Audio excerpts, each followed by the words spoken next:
I know some good chit chat. Your intro, Brett, says you custom designed numerous farming implements. Yeah. But tell me about one. Well, the latest one was a suckers or little volunteer strands of trees that come up off of the base of the tree. And so we just developed first of its kind cutter that goes in and it bumps right up against the tree and cuts all the little suckers off, but doesn't hurt the tree. Wow. So we just implemented that. Oh, nice. Yeah, started it last year. Cool. I found a young man. I built one for berries many, many years ago. And a similar concept. And then we took off from that. I found a young man that was a really talented machinist and fabricator and asked him if he could build it because we had to design pieces for it. And he took off. And then I hired him and now he works full time for me. And we're building these equipment for our orchards. Yeah. That's great. So that's one. Yeah. And then I built devining equipment, like a big flail mower, but it's vertical and it'd take all the blackberry vines off the wire without chewing up the wire of the posts. That was pretty cool. Yeah, I kind of modified that off of another one I'd seen. So do you, are those all like patented? It's not worth patenting. It's not worth it. Okay. In the ag equipment, it's, on these minor crops like this, there's so few acres, it's really difficult. Somebody just make a little change and they can build their own. Yeah. And so I find it really difficult. Yeah. Open source it. Yeah. It was more just for our own efficiency on the farm. Yeah. Yeah. It's all about mechanization. I've been working on that for a long, long time. Yeah. I designed a training machine for raspberries. Yep. Yeah. Auger that just lift the canes up and stitch them with just biodegradable twine. And I was all excited about that. And the guy goes, I saw one of those. No, I just drew it up. All right, we are streaming and everything, so I think whenever you're ready. Okay. Cool. Go. Well, maybe give, hi everybody, if you're just joining us. Let's see, it's exactly noon, so I think we'll give it maybe another minute for folks to hop on, but thank you for joining us. We're excited you're here.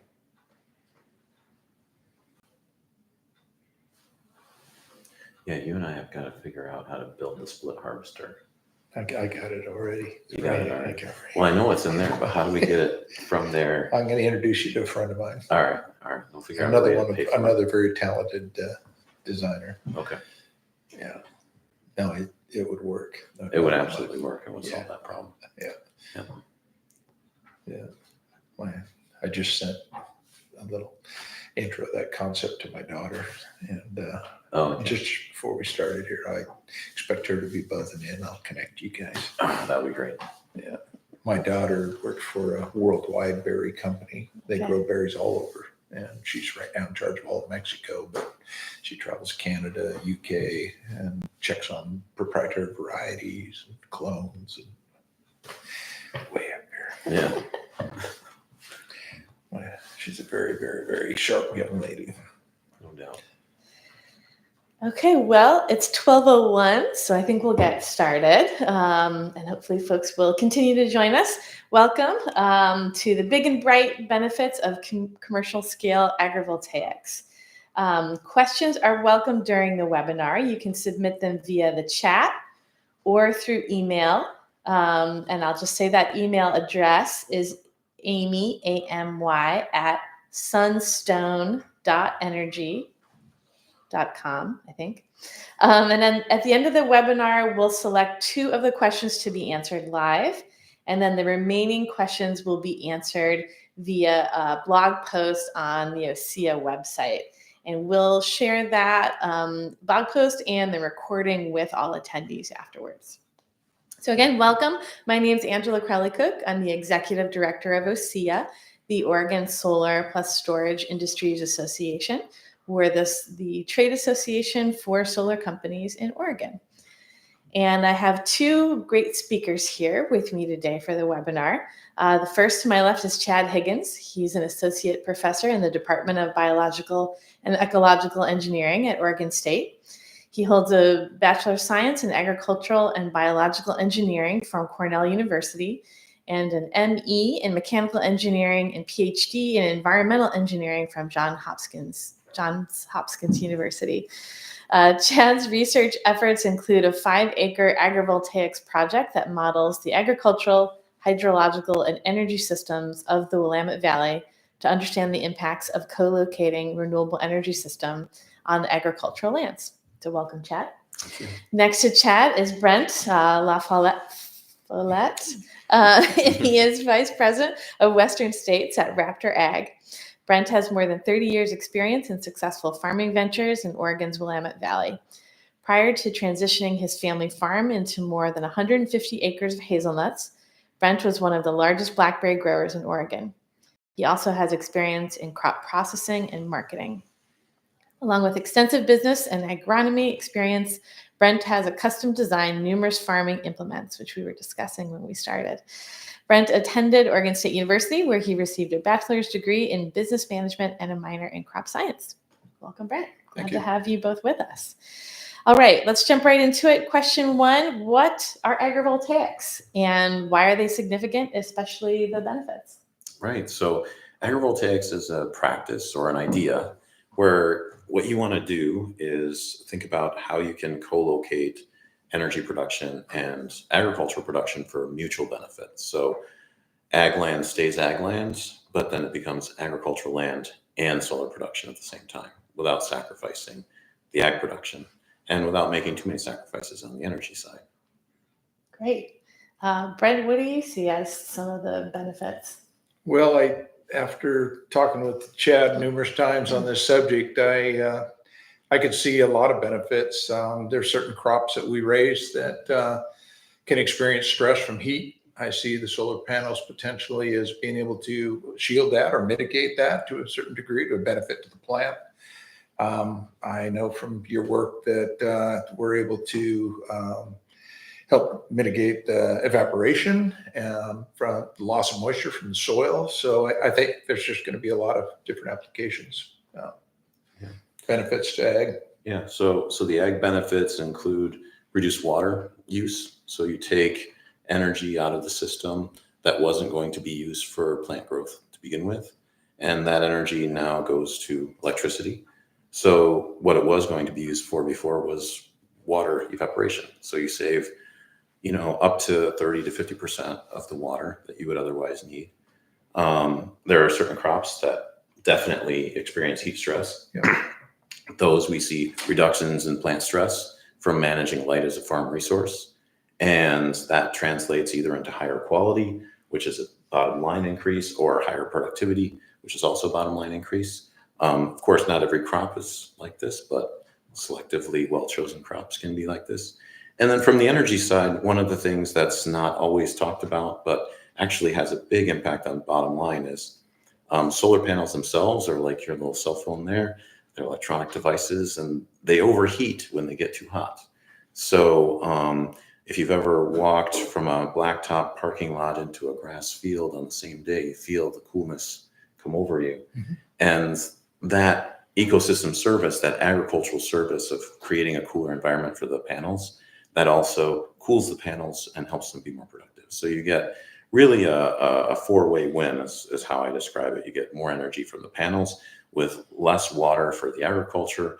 A less stress crop can create a higher quality or higher production of that land. Wow. And so as we're experiencing some really hot summers that we haven't had before, it seems like there's a lot of mutual benefits.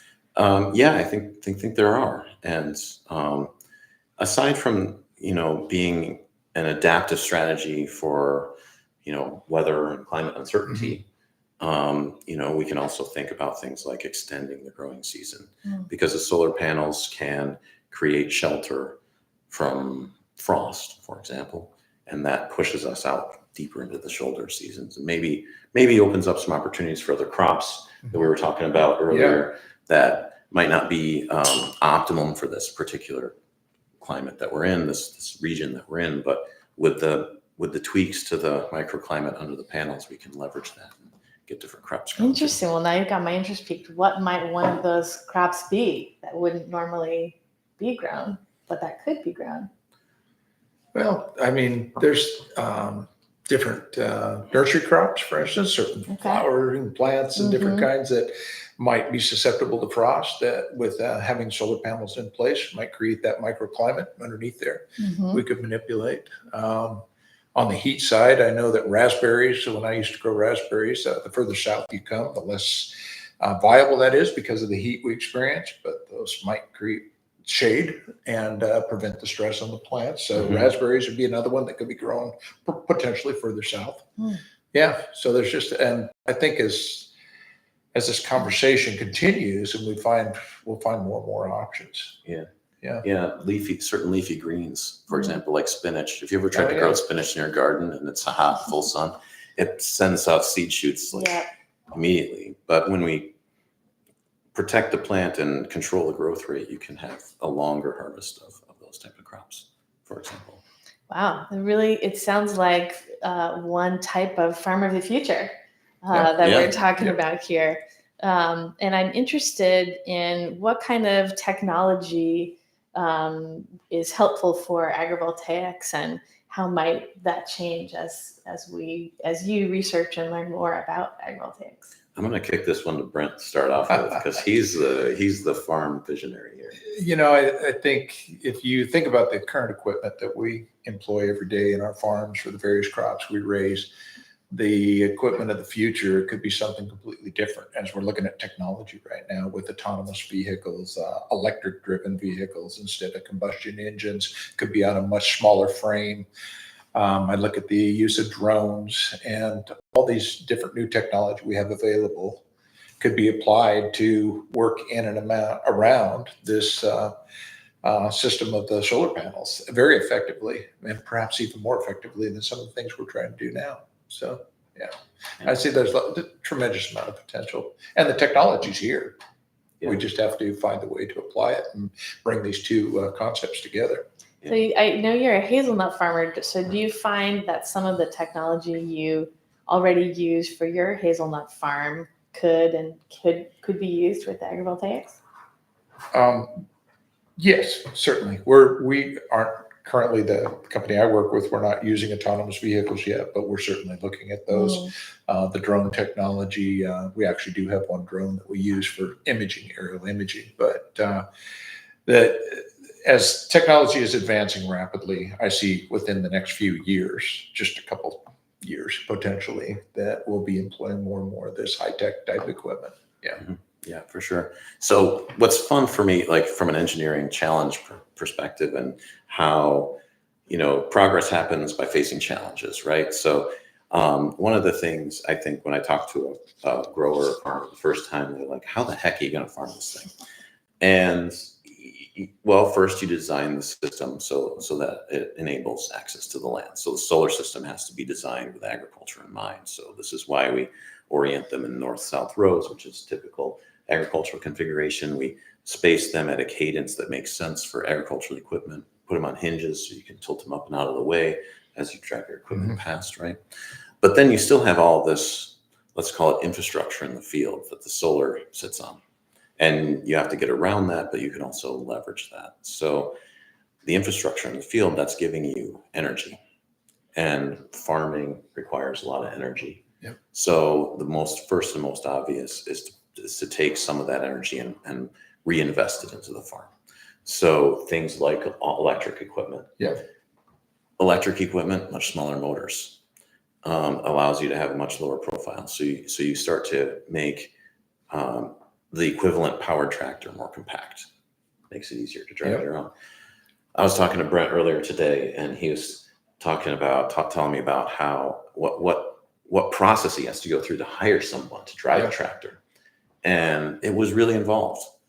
As you go to autonomous driving tractors, you've got a labor problem. That could help alleviate your labor problem, but you take a cab off a tractor, also lower profile, can go under the panels a lot easier. As soon as you have that infrastructure in the field, you have waypoints for everything.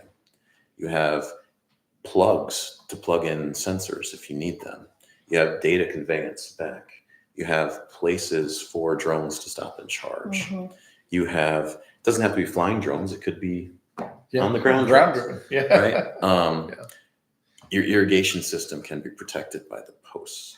And, you have then the necessary primordial soup for what people think is the farm of the future, which is highly monitored, highly autonomous, self-regulating, place by place, everything of the right place, of the right time, of the right amount. And this gives you the infrastructure and energy to do so. And then beyond that, the next biggest problem we're facing from a farm sustainability perspective is fertilizer. Yep. So, fertilizer is just ammonia and some hydrogen. And that we get with what's called the Haber process now. That it's a combustion process with natural gas, basically. But there's another process that splits water into oxygen, hydrogen. You do that by putting an electric current through it.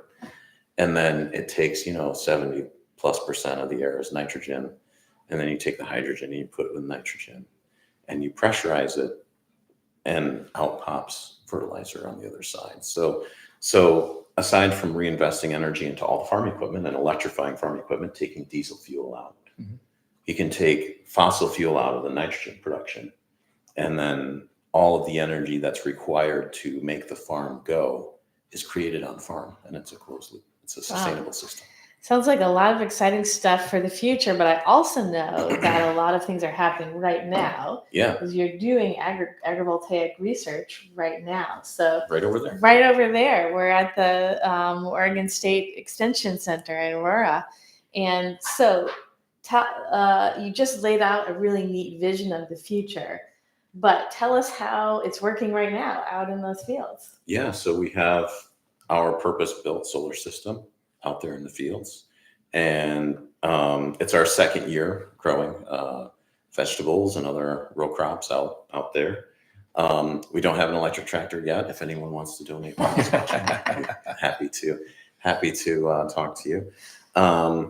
And we'll have drones coming through this year and doing test flights, and we'll be doing we're doing variable rate irrigation in there, and trying to use the infrastructure as I've described. It's early days, but working with folks like Brent and working with other great extensionists here on station that are experts in their individual cropping systems, we're adapting all of those for the agrivoltaic system there. It's been a blast. Everything hasn't worked, right? It's not all unicorns and rainbows, but what we have gotten worked has worked really, really well. So we're also starting to, pardon the pun, weed out the crops that are more suitable and less suitable for this. Yeah, so let's talk a little bit more about that piece. What crops feel like they are kind of a good match with agrivoltaics? I'll start. You want to start? So what we've grown that worked really well are like cold vegetables, things like cucumbers, squashes. We grew watermelons without irrigation last year. Heidi's group did that. That was really amazing because we leveraged the water savings. Mm-hmm. We've grown various seed crops. We did hemp. We did ornamental flowers. We're doing some restoration work. We've done pollinator work. We've done scads and scads of pasture forage mixes for grazers. We've done beans. I'm probably forgetting some as well. Lettuces, a bunch of different vegetables. And things that work really well tend to be berry crops that have heat stress. Yeah. Root vegetables have done really well. Potatoes especially have done really well. And the beans did really well. Leafy greens did really well. Other people, not me, tried stuff like corn, which is much more sun tolerant. Mm-hmm. Not as good a choice as a counter example. I see. Yeah.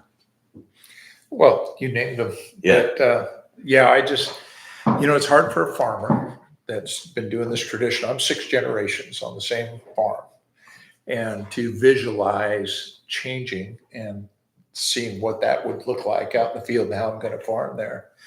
But what's interesting is it's more and more difficult to maintain margins on the farm these days. And so another great possibility is this could create another revenue stream for the farm. And so you're still continuing to farm, you're just farming in a different way. And this just could help to preserve that family heritage. It's going to look different, it's going to function different, but we're doing the same thing, just in a new modern way. Mhm. And so that's just adapting.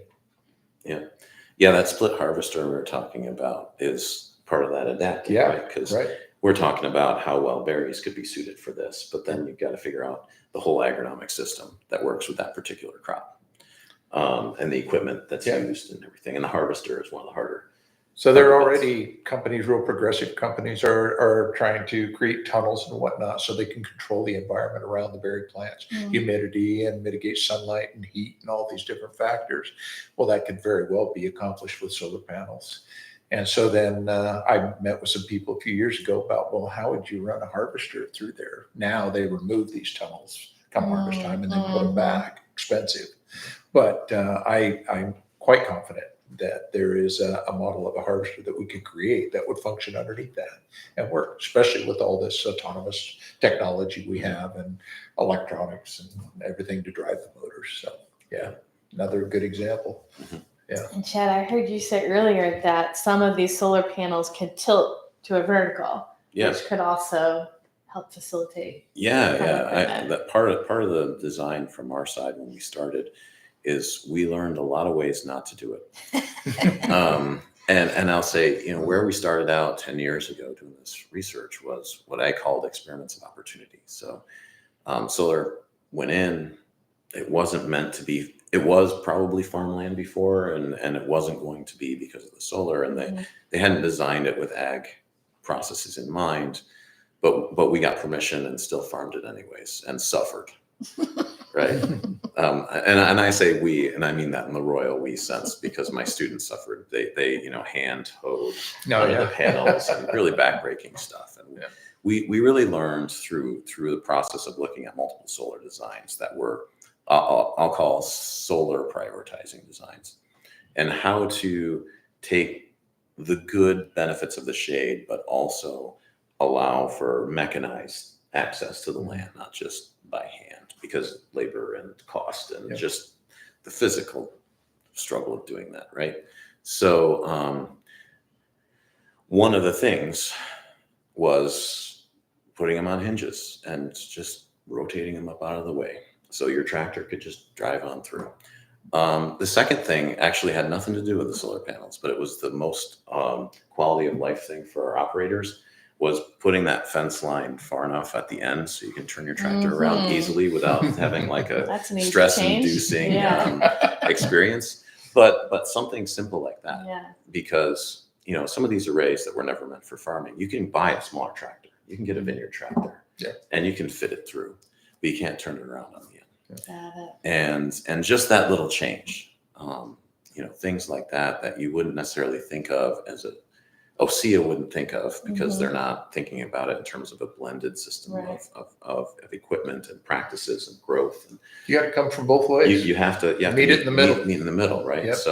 So these are the things. So that's what's implemented out there, is this hinged one, and that's leveraging an existing solar technology, because you have the ones on hinges so they can track the sun to begin with, right? So when we're not farming it, when we're not making our tractor passes, they're doing their thing. They're tracking the sun during the day. They're maximizing energy production. We're selling our electricity through the community solar and Oregon Clean Power Co-op, who is our partner there. And it's a great little system for us. Great. Well, I want to next move into talking a little more about other things happening in Oregon, but also around the country and the world. When we talk about that, I want to tell the audience that you're welcome to submit any questions through the chat, and we can answer those in a few minutes here.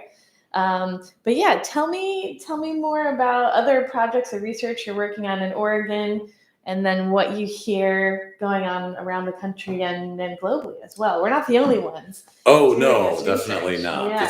It's a huge phenomenon around the world. So in Oregon, I'm working with several farmers here, locally in the valley, and some out in central and eastern Oregon. We've got demonstration plots not only here, but smaller experiments. One with a collaborator over some blueberries, one over in Madras, where we're doing carrot seed production and looking at that system. We're trying to get some things set up down in more southern Oregon, where there's, and especially Klamath area, where there's a lot more water issues, where we think we can have an impact. It's not just research. So, I've never seen such a fast uptake of a technology by industry before, at least that I've worked on. So you've got also large solar developers proposing and permitting very large projects, well, what I would consider very large projects, over 1,000 acres, permits going in for approval or denial. Here, even in Oregon and in Washington, there's some that are farther along. In Wyoming, there's some that are really far along. There's research groups in Colorado and Nevada, up at National Renewable Energy Lab. There's a great group in Massachusetts. I'm working with some folks down in Mississippi to help them envision a facility, and I can't even name them all. There's like well, so it is too. Yeah, so it's safe to say though that there is some research happening, but also some of these projects have really moved into the commercially viable farm stage. Yeah, so one of the things I say a lot, because I keep track of this, is I'm currently talking with folks that are developing and trying to permit 77,000 acres of this right now. Yeah. And that's just in the Northwest. Wow. That's not nationwide. And you've got other, there's huge installations in China. There's some really great installations in Europe, and they have different engineering approaches because their regulatory and funding environment and energy price environment is different. So you can see that how they look different if you start, Googling about and looking for representative photos of what this system could look like. Wow, yeah. Great. Well, let's see. We have our last 5 minutes here. Reminder that you can put your questions in the chat. But maybe we'll start to wrap up here. Brent, I'd love to hear from you kind of when you think about all the potential benefits and what this farm of the future could look like. What's most exciting to you?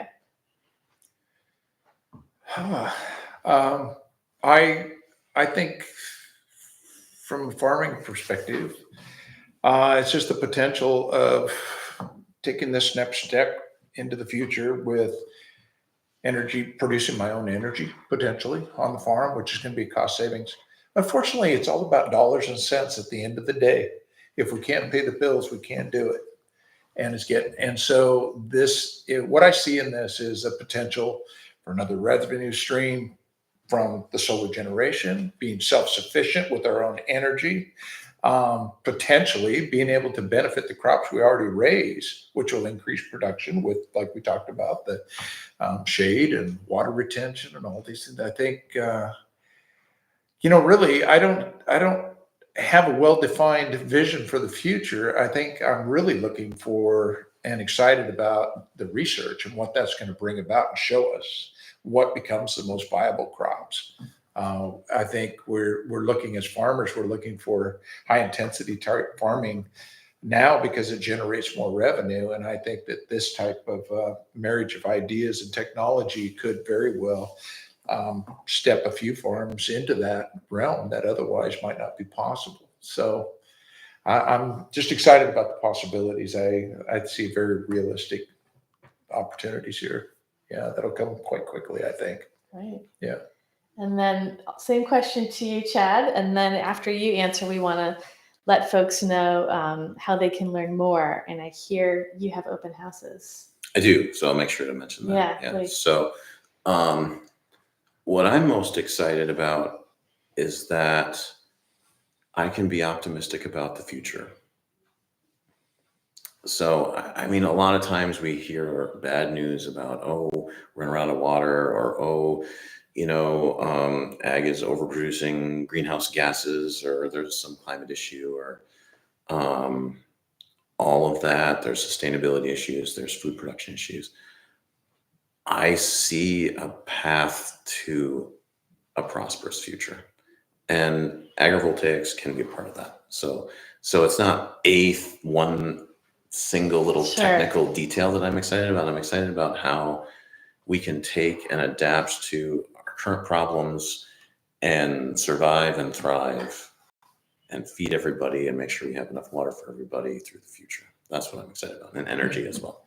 Yeah. Yeah, well said. Okay, so we have one question before you squeeze in the open house. Oh yeah. Has anyone tried to quantify how much of our renewable energy demand could be met with agrivoltaics, either at the state or national level? Yes, I have done that. Oh. And well, it depends on if you just want a raw energy per energy swap. That's an easy calculation. 100% of it could be met with 1% of farmland. Mm-hmm. So there's that. Now, the engineer in me has got to caveat that, like, that is assuming we've got energy storage and all of the other aspects figured out.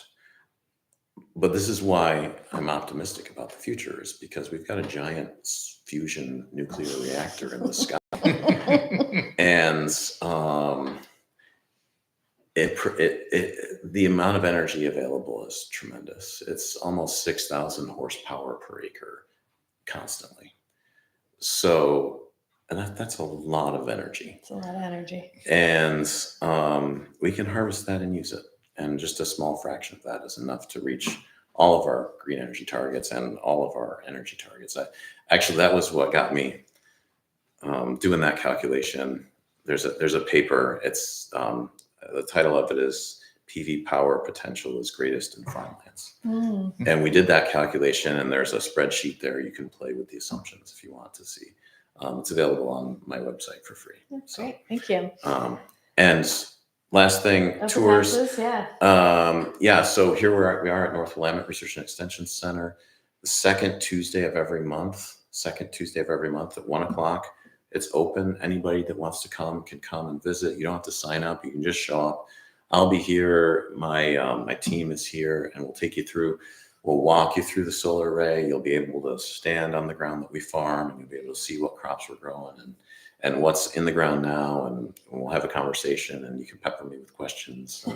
And it's always a good time, and it's a fun hour to spend. Great. And so folks can contact you through the Oregon State website? Yeah, they can do that. Okay. Agrivoltaics at oregonstate.edu. Okay. And that's the best way to do it. That sounds good. Well, we are now 1 minute over. So thank you both so much for coming today and sharing with us your knowledge, experience, and excitement for these farms of the future.